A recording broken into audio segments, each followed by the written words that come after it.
Hello, everyone. On behalf of the World Affairs Council of Greater Houston, thank you for joining our conversation today about the Israeli elections and their implications. Our speaker today is Dr. Galia Golan. She is a professor at the Hebrew University of Jerusalem, where she was chair of the Political Science Department. More recently, she was head of the program in Diplomacy and Conflict Studies at the Interdisciplinary Center, Herzliya. She has also published several books, most recently Israeli Peacemaking Since 1967 and Non-State Actors in the Middle East. Thank you, Galia, for joining us today. My pleasure. I wish I were there. Us too. Now, before we dive into recent events, could you perhaps give an overview of the Israeli political structure and its standing as democracy? Yes, it's definitely a very complex situation. A complex system and very different from the American one. I think even Trump made some comment about not understanding it, but many wiser people than he don't understand it because it's a parliamentary system. Right. We have had as many as 40 parties standing for the election. So it's not this two large parties and the first one past the post wins.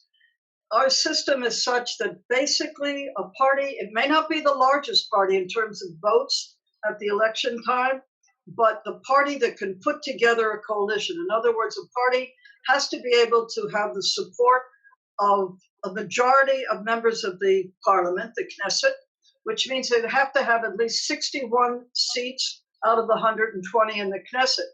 So it may not be the largest party that the president turns to say, okay, set up a government.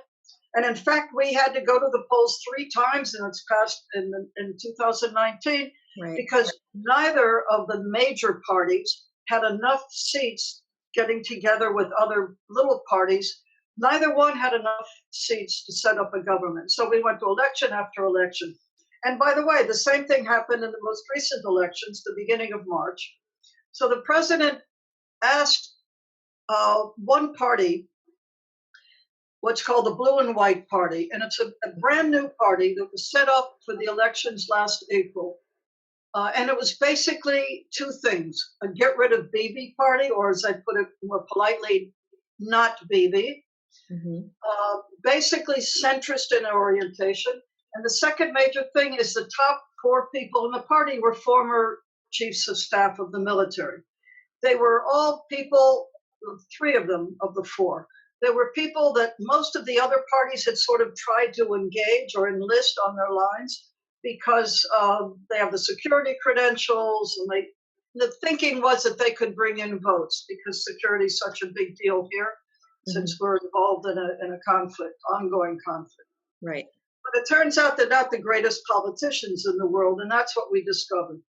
So just to keep it clear, as I said, it's not the largest party, but the party that can get other parties to join it in the coalition, the government coalition, and then by that means have 61 or at least 61 of the seats in the Knesset. Nobody's been able to do that. Mm-hmm. So the president turned to this new party, Blue and White,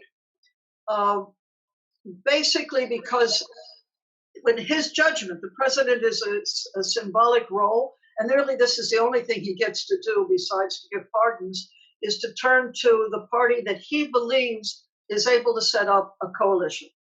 So he turned to Blue and White, and they haven't been able to do it. They haven't been able to do it, and it really means a question of blocks. And Netanyahu, the sitting prime minister, who was also under indictment in 3 cases of corruption, he has a block of parties behind him, which are mainly right-wing parties and extreme right-wing parties, plus the extreme religious parties. We've got a whole bunch of different religious parties, different gradations of religiosity. And because he has that block, Blue and White has not been able to get it to the 61 majority. Unless, and here's the trick, unless they were to rely on or even join forces with the Arab parties. Arab citizens of Israel are about 20% of the population, and they have basically 4 parties that are primarily Arab. I'd say 95% of each of them is Arab. Some of them have a sprinkling of Jews, but they are Arab parties. And they decided a while back to run on a joint list, which was very wise, because instead of getting 11 seats sprinkled, each one getting a few, they have managed in the most recent election to get 15 seats. They're the third largest party because they're what's called the joint list. So with their 15 seats, anybody who wanted to set up a government could do it tomorrow. In other words, either be Netanyahu or blue and white. Mm-hmm. So Netanyahu certainly wouldn't turn to the Arabs, and the Arabs wouldn't support Netanyahu, because the president goes to all the different parties and say, who do you support? Mm-hmm. Clearly, the Arab parties would not have supported Netanyahu. They were willing to support blue and white. The blue and white didn't want them. Even to set up a government that did not have the Arabs in the coalition as ministers, but even to have them outside, so to speak, but supporting them, in other words, giving them their votes in the Knesset, even that blue and white wouldn't do, because blue and white is a very mixed batch. They are basically a centrist party. They have a lot of right-wing people in it, a lot of former Likud people from Netanyahu's party, not a lot, but a few. Their platform is very close to this platform of Likud, of the Netanyahu party. On the other hand, people who do not see themselves as left-wing, but do not support Netanyahu, went very heavily in favor of blue and white. So blue and white was the first time we've had a real alternative electorally. I personally don't consider them an alternative in terms of policy, but it was clearly an electoral alternative. And if somebody said to me they were going to vote blue and white, I'd say fine, because better off to get rid of Netanyahu. And the reason mainly is that under Netanyahu, aside from the fact that he's under indictment, there were quite a number of efforts to limit the courts, the Supreme Court, to legislate anti-democratic legislation. And so generally, the belief has been, certainly mine, that blue and white would not do those things. The blue and white would not be corrupt. They would respect the Supreme Court, and they would not engage in legislation that was anti-democratic. So it was a lesser of two evils from my point of view. I'm in the left wing. I'm in Meretz, which is a social democratic party. We basically get wiped out in these recent elections. We have a very small electorate. But what's happened is probably, in many ways, one of the worst things that could happen. And having explained that, let me bring you up to date. We are, as we speak, nearing the end of the creation of a governing coalition. We have not had anything except a transition government for the past months, almost a year. As a matter of fact, for a year, which means there's been no budget that's been passed, the Knesset has really not been able to do very much. So we were basically faced with the coronavirus, of course, which is an emergency for everywhere. The possibility, the very real possibility of a fourth election, because blue and white was not able to get the 61 seats needed to set up a coalition. But neither could Netanyahu.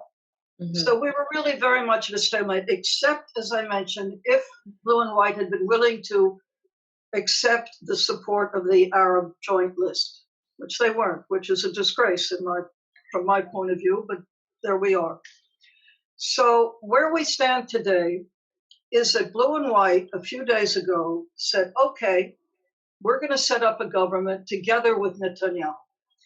The theoretical excuses, it's a medical emergency, and so we have to act together. The public seems to want both big parties, and so we'll set up what's called a unity government. We've had unity governments before when it looked like war was to break out in 1967. That's happened before, where you bring together the top parties and so forth. But this is not a genuinely united government or union. What it is basically is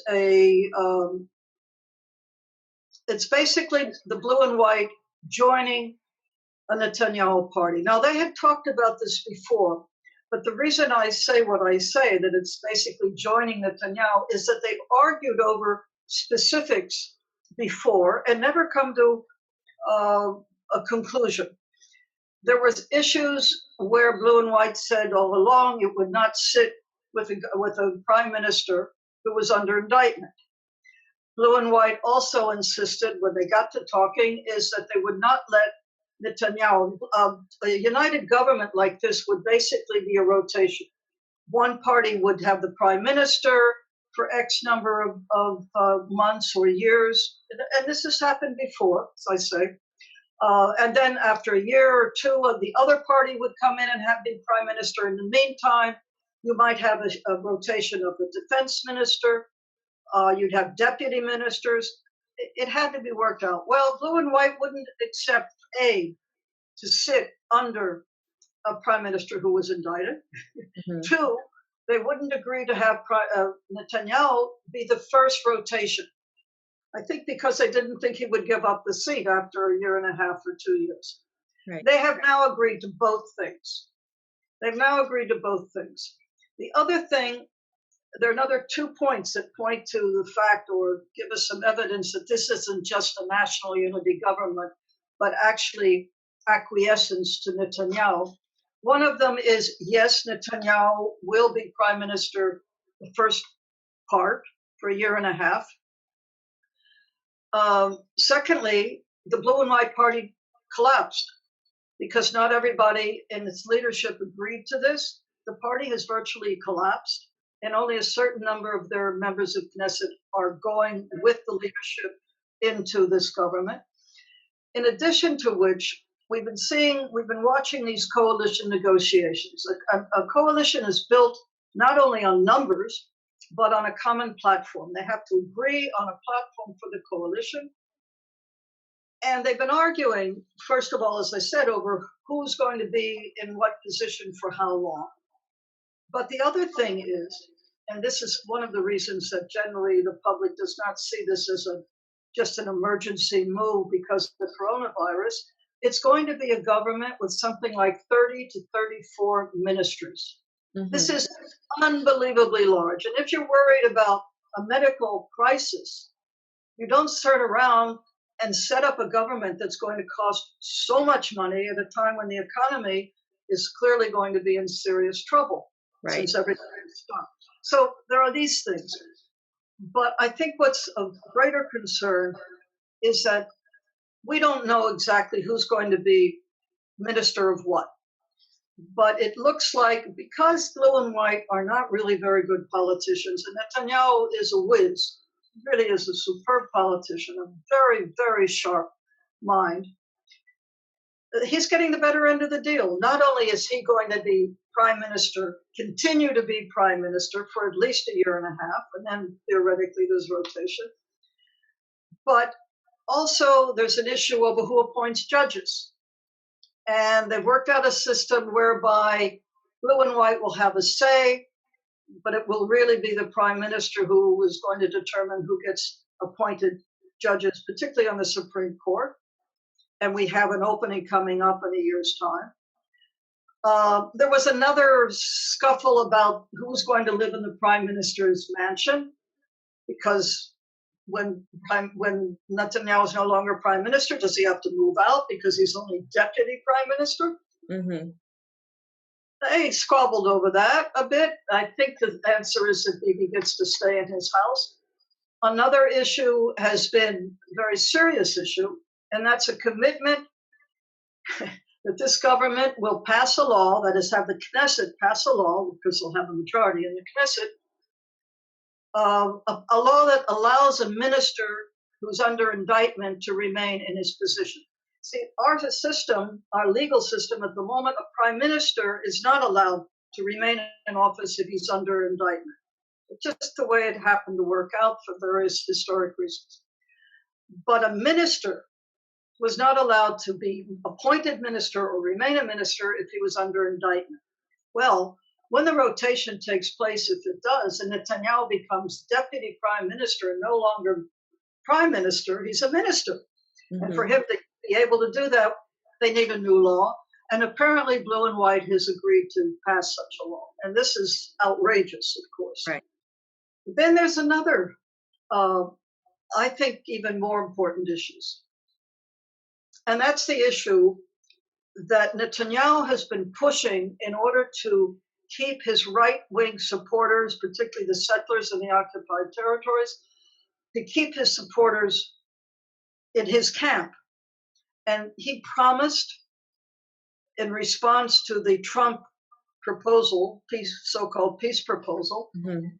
he promised his supporters annexation, that Israel would annex the settlements in the West Bank and maybe also a chunk of the West Bank, specifically the Jordan Rift Valley, which is about 30% of the West Bank, bordering Jordan. Now, this is in the Trump plan, by the way, because it calls for all kinds of things like that. Netanyahu has promised this to the right wing. And this was one of the negotiations in the coalition. And now, according to the most recent news, Blue and White has agreed that there can be annexation within 2 months of the creation of this coalition, so long as there is consultation with the Americans. Well, Trump has already said he supports it. Netanyahu was pushing for this for two reasons. One, he was pushing for it, and the argument was really over when to do the annexation. Netanyahu wanted it, of course, because he promised it to his supporters, his right-wing supporters, but he also wanted it because he's afraid Trump will get out of office, voted out of office in November. Mm-hmm. That's his opinion. Maybe yes, maybe no. And so Netanyahu wants this thing to go through quickly. The amazing thing from the point of view of Blue and White supporters is that Blue and White agreed. And annexation can be as early as 2 months after this coalition is created. There is another thing I want to mention. The Labour Party has virtually burst apart. It had aligned with my party, Meretz, for the elections, only for the elections. But then the leadership of the Labour Party decided to join this government, the coalition that is being built. They're going to be ministers. So the Labour Party, which had been once upon a time the largest party in the country, created the country, led the country for generations, at least two, has been going down significantly over the years and was virtually wiped out in recent elections. So they now really have pretty much split. Some of their people will probably come to us on the left, and others are joining the government. So what's going on here would not have been believable, let's say, a few years ago. But it is, I think if I had to sum it up, it may well be what the majority of the public wants, because we do have to remember that in 3 separate elections, the center was the answer. The right wing, what was called what was really right wing, and this center right wing party, Blue and White, they got together clearly the mass vote. So in some points of view, this is what the public wants, and certainly what the right wing wants, and us on the left, and we're very small in numbers, we are really in the opposition. Some of the Blue and White people who have a little bit more integrity because they had made campaign promises that they now violated. So some of them have left the party and will be in the opposition. But it's going to be a very strange opposition because these are not necessarily left-wing people. And they'll be in the opposition together with us, together, that is with the left wing, together with the Arab parties, and all by themselves there. But the big winners really are the right wing and the extreme right wing. The extreme right wing. Now, we don't know yet if the extreme right wing are going to get ministerial positions. they've been in the governments under Netanyahu before, so they probably will. The health ministry is going to stay in the hands of the ultra-Orthodox religious, which have really done a supremely poor job, and that's all very clear now with the corona pandemic. So it's not a very positive situation, but it's I think that the blue and white voters were taken for a ride. I don't think it was intentional. I think it's that the leadership is quite weak, inexperienced in politics, and they really have been handled by Netanyahu, who is very clever and is going to be staying in power. Who knows what will come. I want to mention one more thing. For me, the really serious problems with this new coalition that's taking shape are the appointment of judges. In other words, will blue and white be able to stand fast against the efforts to curb the Supreme Court? Because this is a very, very serious thing. Netanyahu, by the way, has managed to get his trial put off from now. It was supposed to be March 17th, so it won't take place apparently until May. He may get it put off more. He will have a say in who's going to be the prosecutor general after this. So there are all kinds of things that can happen that will help him in his legal battles and keep him out of jail. The other thing, as I say, that distresses me is not only the problem of the judges and the court system and this law that's going to make it okay for a prime minister to stay in power even though he's under indictment. But the other thing is the issue of annexation, which, first of all, could cause great damage to our peace treaty with Jordan. Jordan is clearly not going to be happy about it. But it's much worse than that. And in fact, there was a letter signed by, I think, over 100 former very high officers, former generals in Israel, retired generals opposing annexation. It was published just a few days ago. It's an organization called the Commanders for Peace. But the other thing is, in addition to the harm that annexation will do, and it will undoubtedly lead to conflict and probably even bloodshed, and rule out the possibility of a two-state solution, which is the only solution that we can hope for our conflict. But while the corona pandemic has basically locked down the country, and everybody's in their homes, we're not supposed to go out and so forth, the occupation has gone on. It's continued. And this is particularly distressing. I think, I belong to a group, a Palestinian-Israeli peace group, Combatants for Peace, who are former combatants on both sides, who advocate today nonviolent opposition to the occupation and the support for a peace agreement. So we've been monitoring this, and we're in very close touch, that is us, the Israeli part of it, with our Palestinian counterparts. And we see the occupation has continued. The armies continue to go into the territories, to go in Palestinian homes in the middle of the night, wearing a medical protective covering because there's a pandemic on. And there's a continued expropriation of land, and settlers continue to harass and worse. They continue violence against local people in the occupied territories. So the occupation continues, which is, in my opinion, really something I'm ashamed of, but I also think it's grotesque. Because there's corona in the occupied territories, not as much as there is today in Israel, but it's just horrendous to me that we continue with this. Right. And now this coalition doesn't look like it's going to take steps that are going to make a big difference in a positive direction. So I think that's sort of what I have to report. We'll know more tomorrow when we know what ministers have been appointed, who's going to get what. But Netanyahu is undoubtedly the winner. He was not the winner in the general election. But given our system, he is not the one who has the necessary seats to set up a government, but he's smart enough to have maneuvered his opposition, the alternative party, joining forces with him and agreeing basically to his wishes, the policies he wants.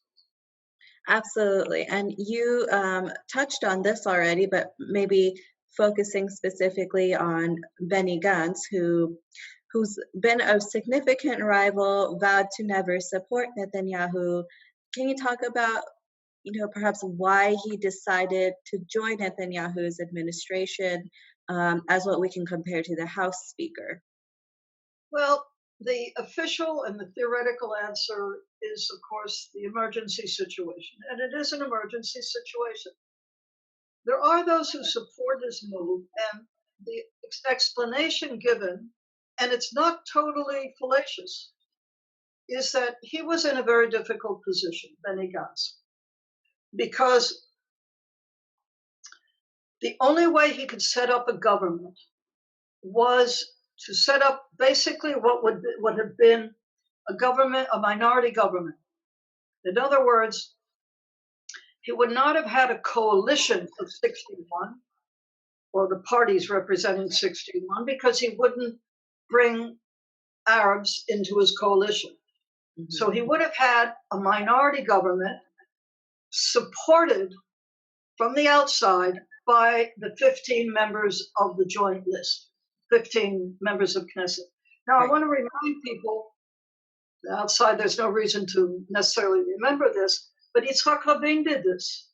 Yitzhak Rabin had a minority government supported from the outside by the Arab parties. There have also been Arab members of the Labor Party who were ministers. It's not as if it's never happened. Even the Likud had a Druze, who's an Arab of a particular religion.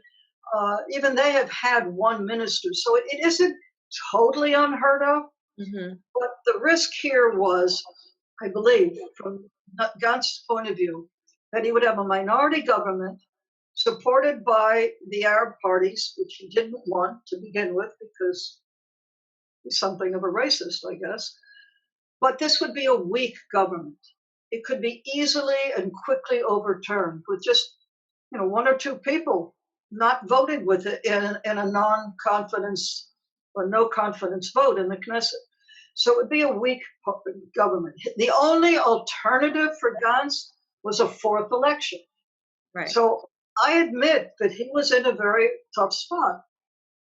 I personally would have and signed petitions urging him to say, okay, we're going to have a government with, or certainly with the support of, if not actually part of, having the joint list, the Arab members. But he wasn't willing to do that. I understand the dilemma. I understand that dilemma. And nobody wanted a fourth election, especially now with the economy on hold because of the coronavirus. I get it, but I think that he gave up too quickly. And when we look at the coalition talks, he's given up on everything. He has been outsmarted. And the smarter people in his coalition, one of his, in his party, Blue and White was really a coalition within a party of a number of parties that existed before. One of them, the only one that was not headed by a former chief of staff, was a party that belonged to Yair Lapid. Now, Lapid has been in politics for a while. He's a centrist, super secular, and hated by the ultra-Orthodox religious parties. He had joined the leadership. He brought his people in. He wants to be prime minister. He's been wanting to be prime minister for a long time. He's very strong. As a centrist, he was a center alternative until Blue and White came along and gained strength. He has now left Blue and White. He was the only one, plus one of the former chiefs of staff, had enough honor, I guess you could call it, to pick up and say, no, this is not what we said we would do. And they're going to be in the opposition. They have their own parties, or two parties, in fact. And I have a feeling that he is going to take advantage of this over the next months or years to his own advantage. But more power to him. He at least didn't go along with this. But he was the only one who had the political experience and the political savvy, probably, to stand up to Netanyahu. Right. But Gantz was like a novice. Now, you discussed the concerns about this unity government, such as appointing judges and ministers. What are the expectations from this? Well, the first thing is packing the courts, something that Americans also know, except we have more judges in our Supreme Court. And so this is a very serious thing. It's a whole very complicated procedure for picking judges. There's a committee. It isn't just the prime minister who decides. But this is one of the negotiation points of the coalition agreement. And who will be on that committee, and what will be the authority of the prime minister? Who will be the next prosecutor general or attorney general in our sense? And these are the things that are of greater concern. That Netanyahu will outsmart Gantz on these issues as well. And so the next chief of police or police commissioner, the next prosecutor general, the next attorney general, they can all be or may be Netanyahu's choices, which is logical for him because he wants to stay out of jail. And he's under indictment on 3 charges. And, in the normal course of events would probably have his trial and probably go to jail. So he has a very strong interest. And the feeling, or at least my impression, is that here too, Gantz will be outsmarted by Netanyahu. In other words, the judges, and the court system, the legal system, this is with all the good intentions of Gantz to keep it in place and to honor it.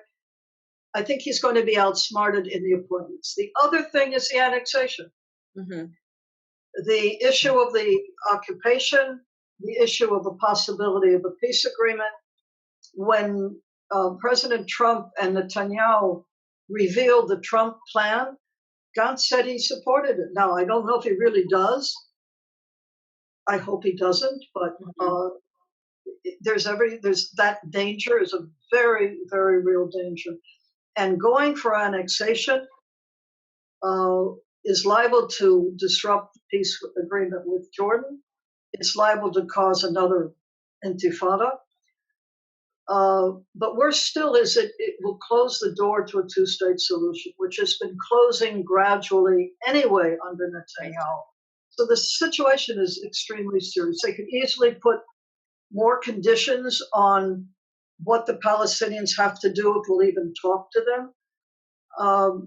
It's very hard to know, but the right wing is gaining power here. The extreme right wing has been in power for a while, but there are more things they can do. In my opinion, it's frightening, mainly because I'd like to see an end to the conflict. And I think that we're close to finding an end to the conflict.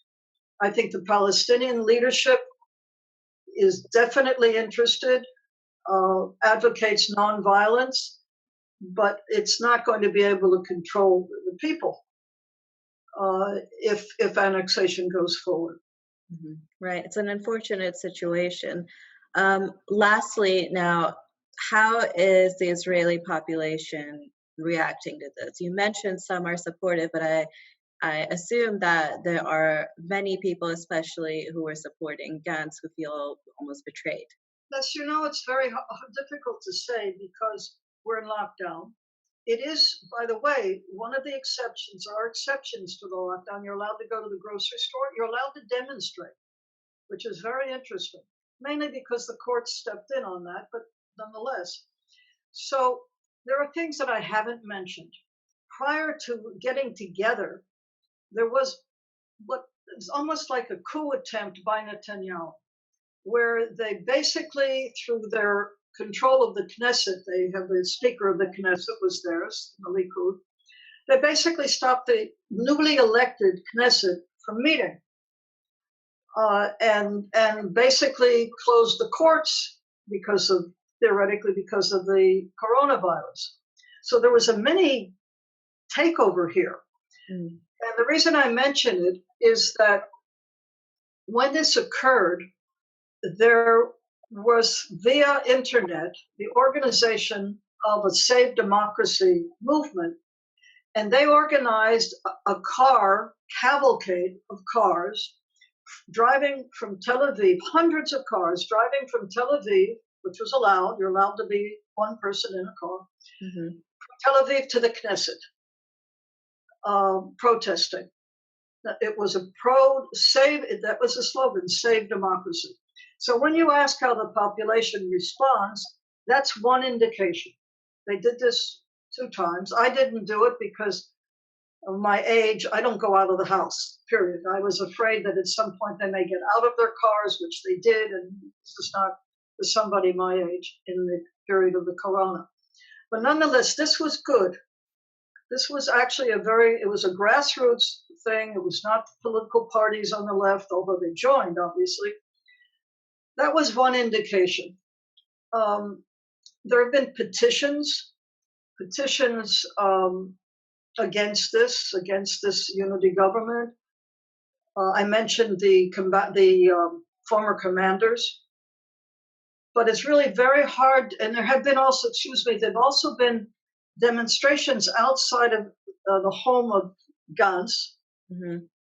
And these are very interesting because you have to keep a distance of 6 feet. And so they do. So people have been demonstrating outside his home, keeping the social distancing. There have been some attempts there was a demonstration by internet that had several thousand people. In other words, there are efforts, but it's very hard to gauge where the public stands. The polls, there are polls, but the telephone polls, but they've been quite mixed. I think if I had to guess, I would say that the public at large, a majority, supports a unity government at this time. They don't want petty party fighting and feuding at this time of a health crisis. Mm-hmm. But I feel fairly certain that the blue and white voters are severely disappointed. Labor Party voters, as few as they were, must be very disappointed. And for the parties like Labor and my own party that said they would support a government that was created by blue and white, well, obviously we were sold a bill of goods too, but we really had very little choice. So the anti-Netanyahu, what's called the not Bibi camp, is probably as large as the pro-Bibi camp. Mm-hmm. Although his popularity, I'm told, has gone up a little bit because Netanyahu's, because he appears on television every night with the latest regulations and so on. But as I say, it's very, very hard to determine where the public is. As a political scientist, I have long felt that the Israeli electorate is in the center. It's in the center, but it's center-right. Right. The elections have shown that it's center-right. It tends to the right. I don't think there's a great deal of support for the extreme right, because they're pretty racist and there's a lot of anti-democratic tendencies there. It's a little scary. But the electorate's in the center. And whereas there is still support for the two-state solution, there's very little faith that could happen. People don't believe that there's a partner on the other side. That argument by the government has pretty well succeeded, that there is no partner. And it's also true that the Palestinian public is divided. You've got Hamas, which has only a small percentage of support, but you have Hamas. And also the Palestinian leadership is very much, or I'll put it slightly differently, the Palestinian public is alienated from its own leadership.